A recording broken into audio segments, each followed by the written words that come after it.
Hello everyone. आज हम start कर रहे हैं क्लास 10th की आपके एसएसटी की वर्कशीट नंबर 72। डेट है आपकी 31 दिसंबर 2020। आज की वर्कशीट का चैप्टर है आपका अर्थव्यवस्था के क्षेत्रक, उसकी पुनरावृत्ति है आपकी।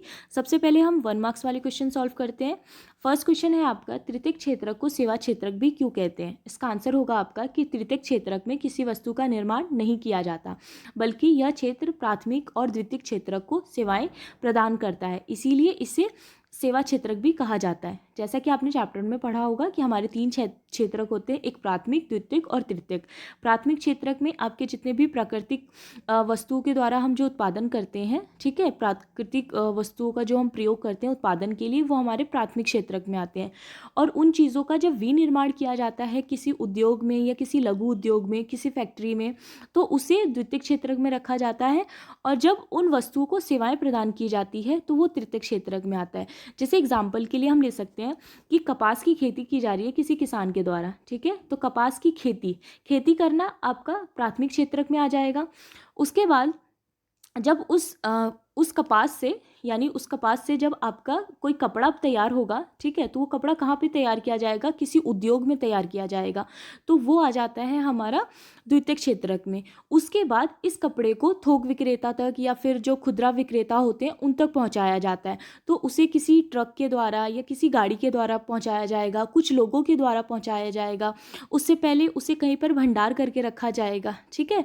तो ये सारी चीज़ें, क्योंकि ये सेवा देने वाली काम कर रही हैं, तो ये सारी चीज़ें आपकी सेवा क्षेत्रक में आ जाती है, क्योंकि वो प्राथमिक क्षेत्रक को और द्वितीयक क्षेत्रक इन दोनों को सेवा दे रही हैं, इसीलिए इसे सेवा क्षेत्रक भी कहा जाता है। तृतीयक क्षेत्रक को हम सेवा क्षेत्रक भी कहते हैं, ठीक है। फिर सेकंड क्वेश्चन है आपका, सार्वजनिक क्षेत्रक का प्रमुख उद्देश्य क्या होता है। तो सार्वजनिक क्षेत्रक का प्रमुख उद्देश्य लोगों को सेवाएं तथा सुविधाएं प्रदान करना होता है। जितने भी आपके सार्वजनिक क्षेत्रक होते हैं उसका उद्देश्य सिर्फ लोगों को सेवाएं देना, उनको सुविधाएं प्रदान करना होता है। फिर क्वेश्चन थर्ड है आपका, निजी क्षेत्रक का प्रमुख उद्देश्य क्या होता है। तो जितने भी आपके ये निजी क्षेत्रक होते हैं, ठीक है, प्राइवेट सेक्टर होता है, इसका उद्देश्य सिर्फ और सिर्फ लाभ कमाना होता है, प्रॉफिट कमाना, ठीक है, प्रॉफिट कमाने के लिए होते हैं ये सारे। उसके बाद फोर्थ क्वेश्चन है आपका, मौसमी बेरोजगारी से आप क्या समझते हैं। तो जब लोगों को वर्ष में कुछ विशेष दिनों या महीनों में काम नहीं मिलता तो उसे मौसमी बेरोजगारी कहते हैं। हमारे देश में कई तरह की बेरोजगारी पाई जाती है, उसमें से एक है आपका मौसमी बेरोजगारी। जब लोगों को साल के कुछ दिनों में या कुछ महीनों में काम नहीं मिलता है, ठीक है, वो बेरोजगार होते हैं, उनके पास कोई काम नहीं होता, तो इसे मौसमी बेरोजगारी कहते हैं। जैसे ये कृषि में बहुत ज़्यादा पाई जाती है।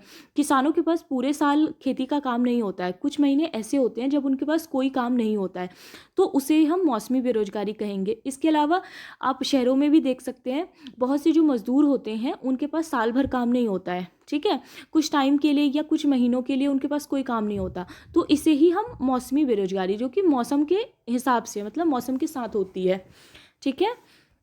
क्वेश्चन 5 है आपका कि सरकार किस प्रकार कृषक और उपभोक्ता दोनों की सहायता करती है। तो इसका आंसर होगा आपका कि सरकार किसानों को उचित मूल्य दिलाने के लिए गेहूं खरीदती है और राशन की दुकानों के माध्यम से उपभोक्ताओं को कम मूल्य पर बेचती है। इस प्रकार सरकार कृषक और उपभोक्ताओं दोनों की सहायता करती है। तो इसमें क्या है कि गवर्नमेंट क्या करती है कि किसानों को एक अच्छा रेट देने के लिए, जैसे उन्होंने गेहूँ का उत्पादन किया है या फिर उन्होंने धान का उत्पादन किया है, तो उनको एक अच्छा रेट दे देते हैं, ठीक है, कि आप इतने किलो के दर पर हमें बेच दीजिए, यानी गवर्नमेंट को बेच दीजिए, गवर्नमेंट उनको अच्छा खासा पैसे दे देगी।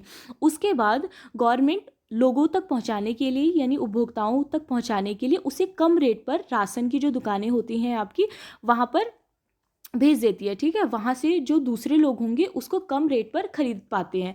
तो इस तरह से किसानों की भी हेल्प हो जाती है, उनको अच्छा पैसा मिल जाता है। अगर वो बाहर किसी मार्केट में बेचे, किसी साहूकार वगैरह को बेचे, तो शायद वो कम पैसे दे, लेकिन गवर्नमेंट उसके एक निश्चित मूल्य निर्धारित कर देती है और उसके हिसाब से पैसे दे देती है। इसके अलावा उपभोक्ताओं को भी फ़ायदा हो जाता है, क्योंकि उनको जो भी राशन का सामान होता है वो बहुत ही कम दाम पर मिल जाता है, ठीक है। तो इस तरह गवर्नमेंट जो होती है वो दोनों के बीच में एक पुल का काम करती है, ओके। फिर 3 और 5 मार्क्स के क्वेश्चन है आपके, जिसमें फर्स्ट क्वेश्चन है, आर्थिक और गैर आर्थिक क्रियाओं के मध्य अंतर स्पष्ट कीजिए। तो इसका आंसर होगा आपका कि आर्थिक क्रियाओं के अंतर्गत, आर्थिक क्रियाओं के अंतर्गत आपके पैसे कमाने और व्यय करने से संबंधित सभी क्रियाएं शामिल होती हैं, जैसे कि कृषि या फिर व्यापार। तो जिसमें भी पैसों के मामले आ जाते हैं, यानी जिसमें कि आपके कमाने या फिर व्यय करने की बात आ जाती है, वो सारे आपकी आर्थिक क्रियाएं होती हैं। जैसे कि कृषि हो गया या फिर व्यापार हो गया, इसमें हमें धन मिलता है, पैसा मिलता है। और गैर आर्थिक क्रियाएं क्या होती हैं?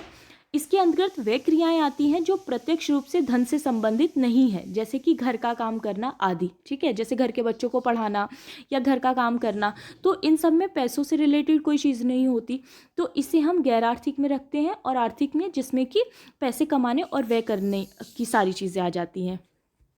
क्वेश्चन सेकंड है आपका कि अपने दैनिक जीवन से उदाहरणों का प्रयोग करते हुए निजी एवं सार्वजनिक क्षेत्रों में अंतर स्पष्ट कीजिए। तो हमें निजी और सार्वजनिक क्षेत्रों में अंतर बताना है। सार्वजनिक क्षेत्र क्या होते हैं आपके, जिसमें कि क्षेत्र का उद्देश्य जो होता है वो लोगों की सेवा करना या फिर उनको सुविधा प्रदान करना होता है।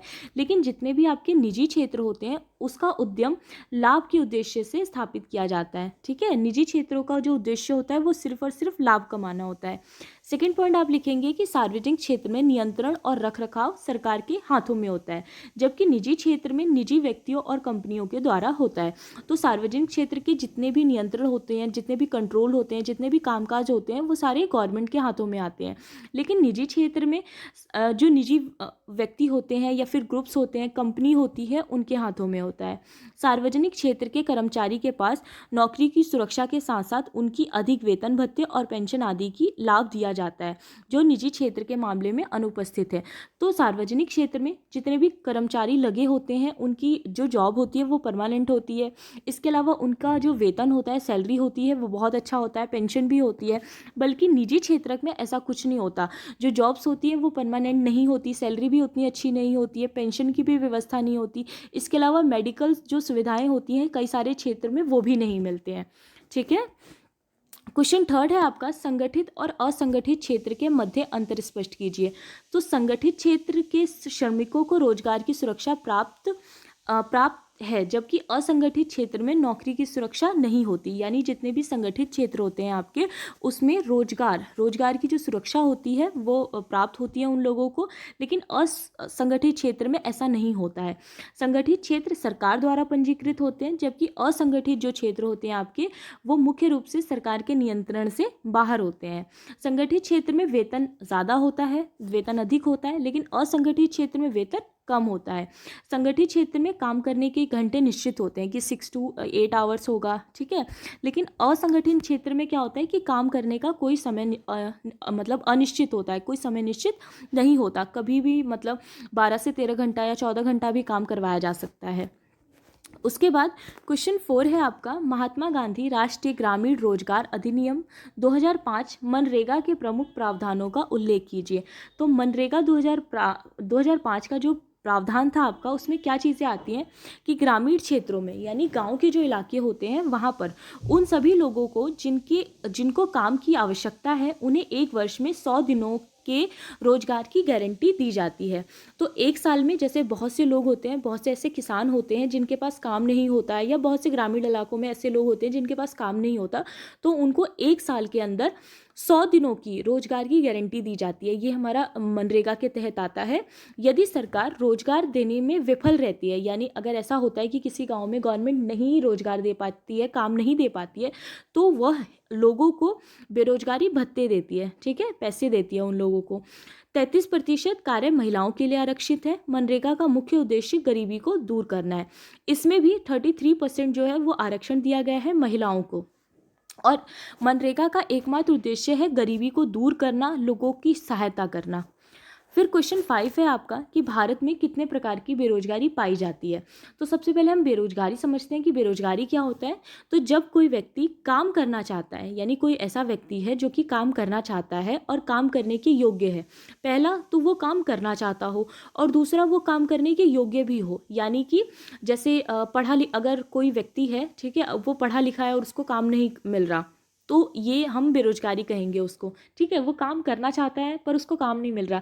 इसके अलावा कोई व्यक्ति ऐसा है जिसे मतलब बहुत सारी चीज़ें आती है, टेक्निकल चीज़ें आती है, लेकिन उसको उस लाइन में काम नहीं मिल रहा या किसी भी तरह का काम नहीं मिल रहा, ठीक है, फिर भी उसे काम नहीं मिल रहा, तो उसे क्या कहेंगे, हम बेरोजगारी कहेंगे। जब व्यक्ति काम करना चाहता है लेकिन उसको काम नहीं मिलता है, वो योग्य भी है उस काम के, लेकिन फिर भी उसको काम नहीं मिलता है, तो इसे ही बेरोजगारी कहते हैं। बेरोजगारी के मुख्य प्रकार, सबसे पहला है आपका मौसमी बेरोजगारी। जब लोगों को वर्ष में कुछ विशेष दिनों या महीनों में काम नहीं मिलता तो उसे मौसमी बेरोजगारी कहते हैं। जब पूरे साल में कभी ऐसा हो कि कुछ दिनों के लिए, कुछ महीनों के लिए किसी को काम नहीं मिल पाता है, जैसे कि खेती में देख लीजिए आप, ठीक है, शहरों में जैसे आइसक्रीम वगैरह के जितने भी मतलब छोटे छोटे ठेले वाले लोग होते हैं, उनके साथ भी ये प्रॉब्लम होती है।